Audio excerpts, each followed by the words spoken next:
Hey, we're here just to talk to you a little bit about school family councils. School Family Council is basically a group of stakeholders who just are very dedicated to the improvement of schools and their data. I got interested in School Family Council because I was looking for like different avenues to understand like what was really going on in the school. At my daughter's school, we didn't have really a set school family council when I joined it. There was no leader of the school family council. And it seemed like I might have been the first parent that was enthusiastic about being on the school family council. And so I just reached out to my principal and I asked if I could be on the committee. And she said, of course, we don't have a leader for it. Would you like to lead it? So pretty much right away, I became the head of the school family council. Typically that position is supposed to be elected by the PTO, but because we didn't really have anybody else vying for that position, I became the head of the school family council. It doesn't really mean a whole lot when you've got a school family council that's really just becoming more official. But it does mean that I check in with the principal before each meeting. I've made sure that notes get out to the school community after a meeting so that people know more about what school family councils are. Because a lot of times schools just have no idea, school communities have no idea that school family councils are places where you could potentially have an influence on the school's direction or the school's goals. My first go round out dealing with the public school system and school family council, PTAs, that kind of thing was at Roland Park. And they just so established. They met outside of the school to discuss their agenda and their plan. And then they went back to the school in school meetings and in the parent teacher meetings, and then the principal was meeting, and then the school family council, and then what they discussed outside, they brought it back. And now they're going to put it with the school plan and advocate together for what they want that principal to do. I loved it at Roland Park. And then I had the experience of going to another school that was not established at all and didn't have any structure, and the principal ran everything. And I was just at awe and like, are you kidding me?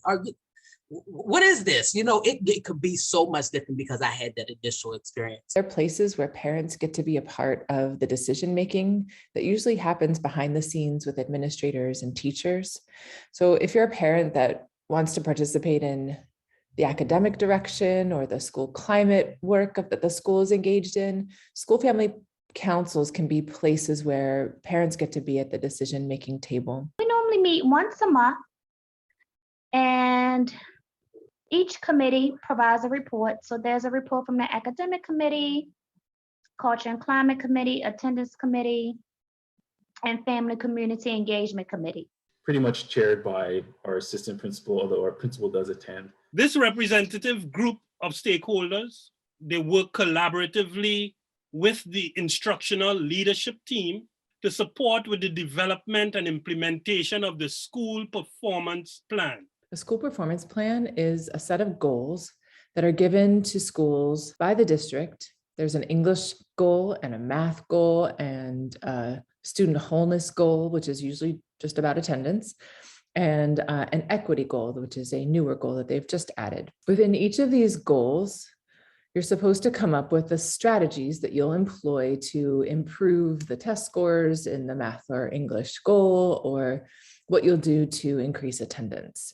The exciting part of the school performance plan is that you can add goals, and sometimes you can be really innovative in your strategies. The members of the School Family Council guide the implementation of this school performance plan through participation in committees. For every teacher who's a chair of a committee, whether it's family engagement or attendance or academics, they are supposed to provide a report out to the group and say, all right, last month we talked about these action items for attendance, how we're going to improve attendance, right? And then this is what we actually did to improve it. Last month, there was an attendance incentive for students learning virtually to see our assistant principal get pied in the face by our principal. We did see like an increase in attendance for that week. But generally at Northwood Elementary, we have 4 committees, family community engagement, climate, attendance, and achievement. There is a lot of focus on achievement, but there are also things that school family council can do to affect change? Most of the work in my school family council has been around how we think of children more holistically and how we can have some more opportunities for STEAM, or resource classes or after school clubs or things that really stimulate children in a holistic way. A lot of times the goals that are given to schools to focus on are really focused on English language arts and math, as well as attendance. And they don't really drill into all the innovative ways that you could be teaching children and engaging them, which in turn will affect things like attendance.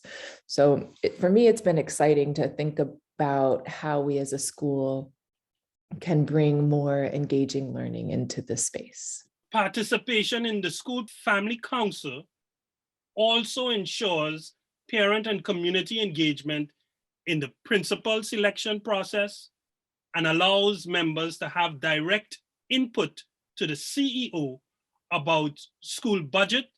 Now, some of the limitations of the school family council is that the school budget is often not what it should be to support all the things that parents and educators want to see happen. So if you need an academic coach, but your funds are limited, how can you pay for an additional staff member when you really don't have the funds? So sometimes you can come up with a really awesome idea and there's a budget constraint and you really can't implement to the degree that you would like to. So that can be disappointing, but it also connects you with the real constraints that exist. And as a parent, you can then advocate for the district or the state or the federal government to fund schools differently. But I just think that without that information that you get from being engaged at the school level with finances, you don't understand where these limitations really come from. And you're likely to accept something that we don't need to accept. So the budgets, to me, is already something that's done. And then they say, well, okay, we're going to put it in the school family council and you guys get to look at it and tell us what you think. Parent compacts and, what's important to you or whatever, but it never really, to me, it's been my experience, it never really translates into being impactful on that budget or them changing something on that budget. The school family council is just made aware of it. To me, it's already done at a level, and then we're going to go through the formalities to get it. The only exception that I have to that is Roland Park, because them parents were there and they knew when money was before the school even received it. They knew that this money was allocated and this is what we want you to do with it. I was just amazed at that. School Family Community Council is also supposed to include the principal selection process when there is a vacancy in that position. And what's supposed to happen is that there are a couple candidates who get presented before the School Family Council.